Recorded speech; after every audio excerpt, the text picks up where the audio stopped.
ओम नमः शिवाय गुरवे सच्चिदानंदमूर्तये निष्प्रपंचाय शांताय निरालंबाय तेजसे। हरिओम प्रभु जी, आज के इस अध्यात्म परिषद में आप सबका स्वागत है।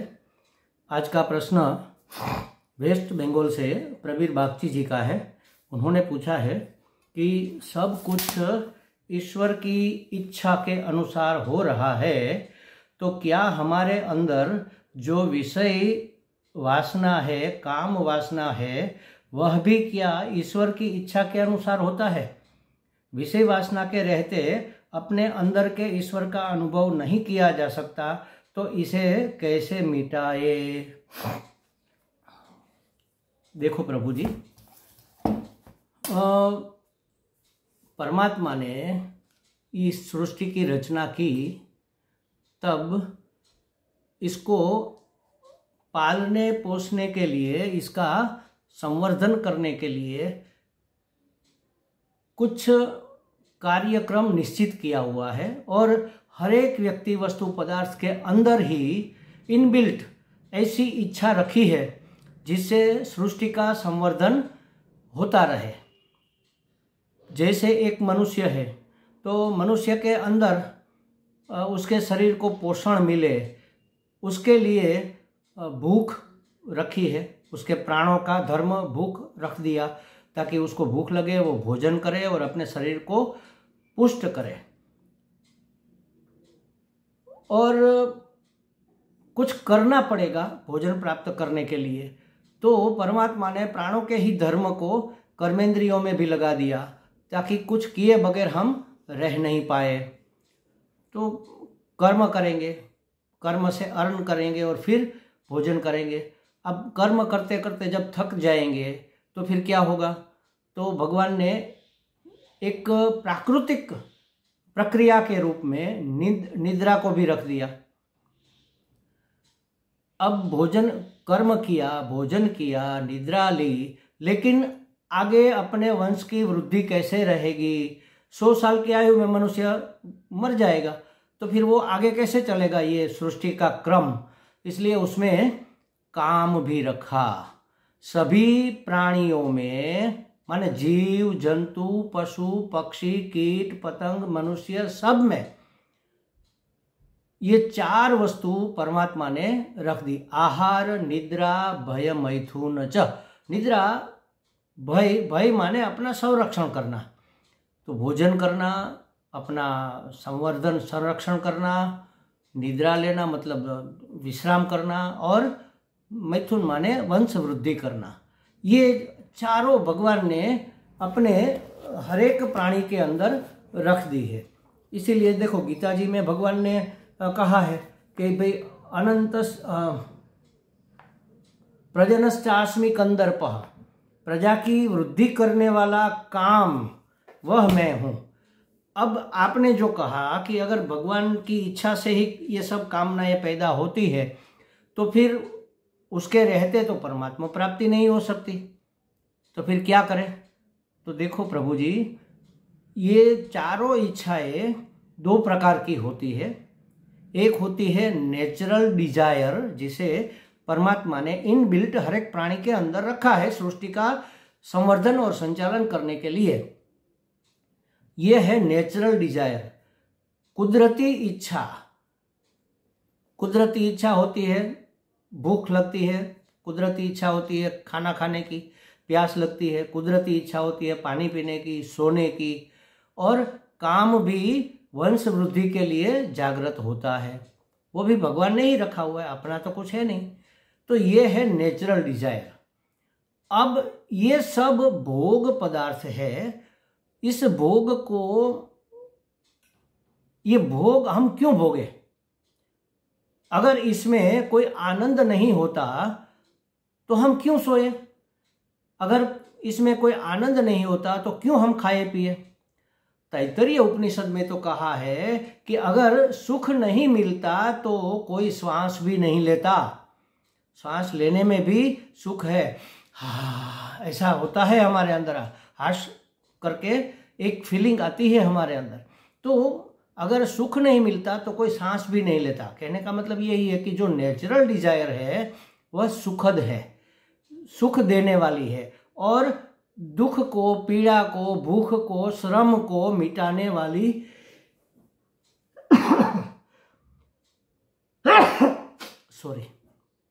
मिटाने वाली है। इसलिए हम बार बार वह जब जागृत होती है तब उसकी पूर्ति करने का प्रयत्न करते हैं। जब भूख लगती है तो खाने का प्रयत्न करती है, प्यास लगती है तो पानी पीने का प्रयत्न करते हैं।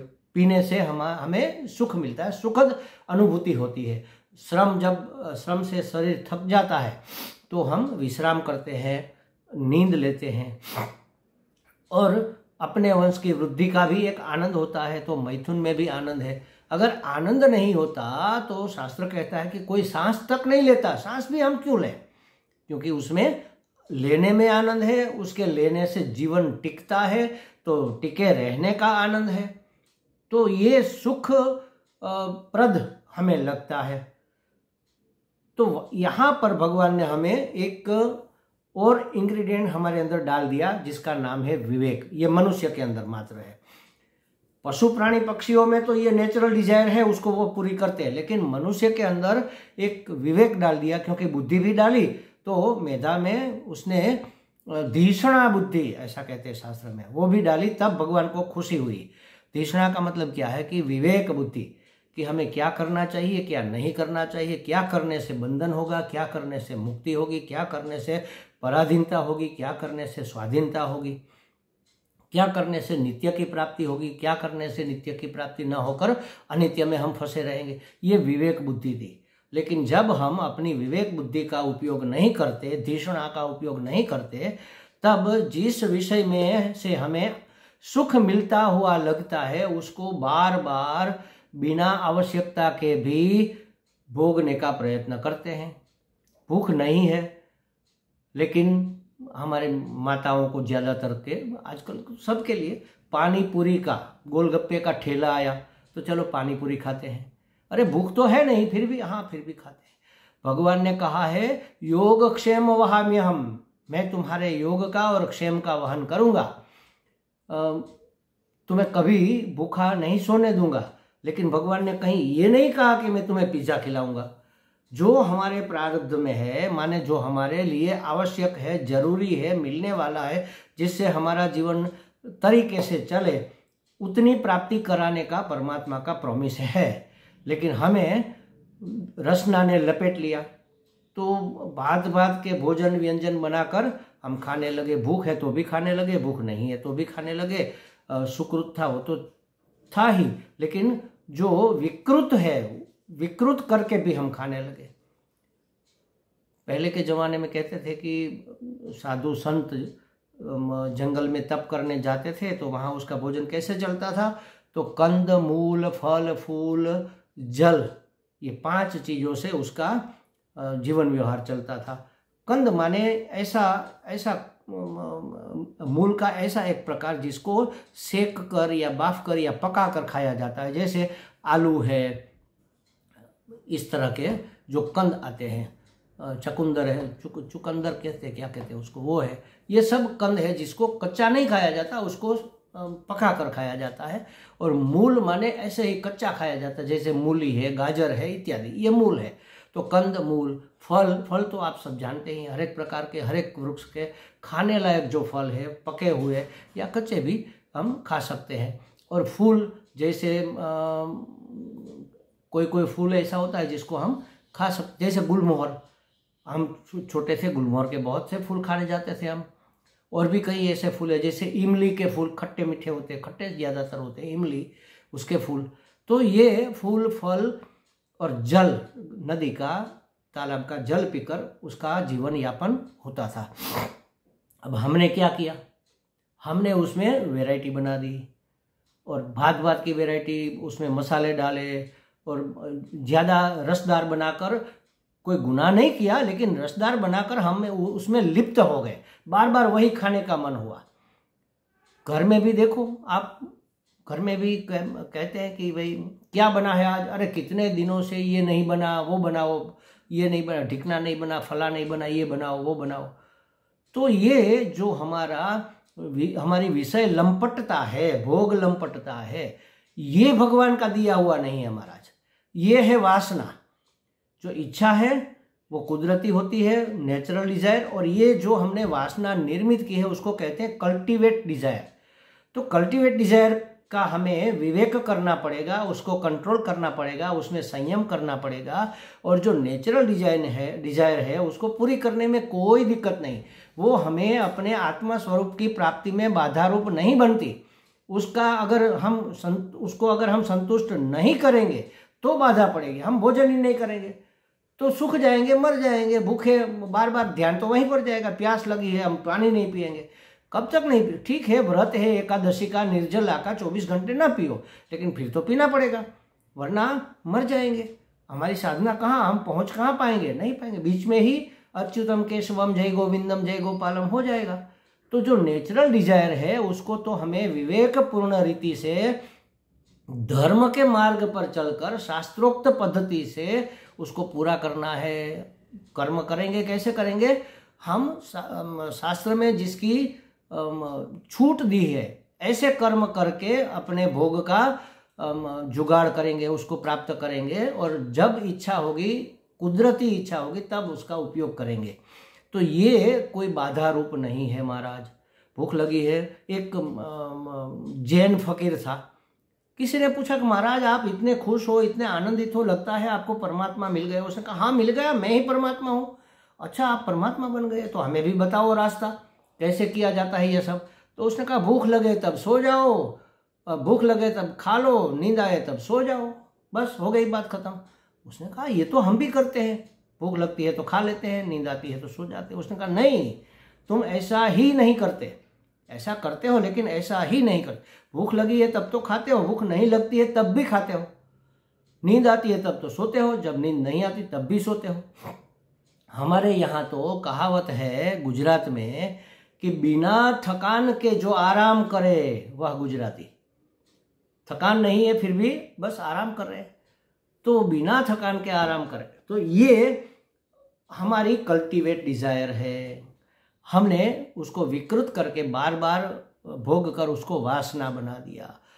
नेचुरल वे में अगर वह होती है तो वो वासना नहीं होती, वो तो हमारी नेचुरल डिजायर है, प्राकृतिक इच्छा है, इनबिल्ट है, परमात्मा ने रखी। परमात्मा ही तो अंदर से हमें प्रेरणा करेगा कि चलो भाई पानी पियो, प्यास लगी है, क्योंकि शरीर में अब जल की कमी होने लगी है, जल्दी पियो वरना डिहाइड्रेशन हो जाएगा, बीमार हो जाओगे। तो वो इच्छा होती है, नेचुरल होती है, उसको पूरा करने में कोई दिक्कत नहीं, और वह हमारे स्वस्वरूप की प्राप्ति में बाधा रूप नहीं बनती। तो हमें विवेक करना है नेचुरल डिजायर का और कल्टीवेट डिजायर का। कल्टीवेट डिजायर को हमें ख़त्म करना है, संयम में रखना है, उसमें हमें फंसना नहीं है। मतलब वासनाग्रस्त होकर हमारा जीवन व्यवहार न चले, विवेकपूर्ण वासनापूर्ण जीवन व्यवहार न हो, विवेकपूर्ण हमारा जीवन व्यवहार हो, तो हमारे लिए कोई बाधा नहीं है अंतरात्मा को जानने में, पहचानने में। इसीलिए परमात्मा ने ये सब, तो ईश्वर की योजना से, ईश्वर की इच्छा माने ईश्वर की योजना, इस संसार सृष्टि को चलाने के लिए उसने जो योजना बनाई है। देखो हम पंछी को देखते हैं, पशुओं को देखते हैं, भूख नहीं लगती है तो वो नहीं खाते। सुबह में हम जब कभी पहले घूमने जाते थे, अब तो नीचे ही पार्किंग में ही हम घूम लेते हैं, वॉक कर लेते हैं, पहले जाते थे तो देखते थे कई लोग बिस्किट के पैकेट लेकर कुत्तों को खिलाते हैं, तो दिया, कुत्ते ने खाया, फिर हम वापस जब मुड़े तो दूसरे तीसरे चौथे ने दिया, तो बिस्किट पड़े, कुत्ता नहीं खाता, सूंघता भी नहीं, क्यों? पेट भर गया, अब नहीं खाएंगे। लेकिन इंसान एकमात्र ऐसे है, क्योंकि वो बिस्किट देने वाले अलग अलग है, उसकी ब्रांड भी अलग है। नमकीन खाया तो अब मीठा बिस्किट है वह खा लेंगे, मीठा बिस्किट खाया तो अब वो बीच में वो गरी वाला है वह किसी ने डाला तो वह खा लेंगे। ऐसा नहीं करता वो, जो भी खाया सो खाया, पेट भर गया सो भर गया, बस छोड़ो। पंछी भी जब दाना चुगने जाते हैं, हम देखते हैं चबूतरे में हमने बहुत सारे दाने डाले, पंछी आता है, दाना चुनता है, थोड़ी देर के लिए चुन कर फिर बैठ जाता है या तो उड़ जाता है, बाकी दाने तो अभी पड़े हैं, खाओ, क्यों नहीं खाते? अरे पेट भर गया, क्यों खाएंगे? लेकिन हम, भूख है या नहीं है, फिर भी हमारे पसंद की कोई चीज़ है जिसके प्रति हमारी वासना है, उसको हम जरूर खाएंगे। इसीलिए तो भांत भांत के व्यंजन की खोज हुई है ना। किसी पशु पक्षी ने कभी कोई खोज नहीं की। तो मैं ये नहीं कहता कि पशु पक्षी की तरह जियो, जियो मनुष्य की तरह, लेकिन उसमें विवेक का उपयोग हमारे जीवन व्यवहार में जितना ज़्यादा हो सके उतना हमें करना चाहिए। तब हम विवेक करेंगे तो फिर जो काम की चीज़ नहीं है उसके प्रति वैराग्य हो जाएगा। उसको फेंकने की जरूरत नहीं है, जो है सो है, रहने दो, हमारे काम की नहीं है। तो जो काम की नहीं है, हमारे लक्ष्य की प्राप्ति में जो उपयोगी नहीं है, उसके प्रति वैराग्य हो जाएगा। विवेक वैराग्य होगा, इंद्रियों का, मन का समदम होगा, षट संपत्ति की प्राप्ति होगी, और तब मुमुक्षा जागेगी, मोक्ष के लिए इच्छा जागेगी। तब हम आगे बढ़कर सद्गुरु की शरण में जाकर जिज्ञासा करेंगे कि ब्रह्म क्या है, कैसा है, कहाँ है, कैसे प्राप्त करें, कैसे हमारी पराधीनता का दी एंड करे। तो शास्त्र का श्रवण करें, फिर मनन करें, फिर निधिध्यासन करें, और जो ज्ञान प्राप्त हुआ उसमें निष्ठा प्राप्त करके जीवन मुक्त भी हुआ जा सकता है। हमें लगता है प्रवीर बागची जी को कुछ स्पष्टता हो गई होगी। हरि ओम।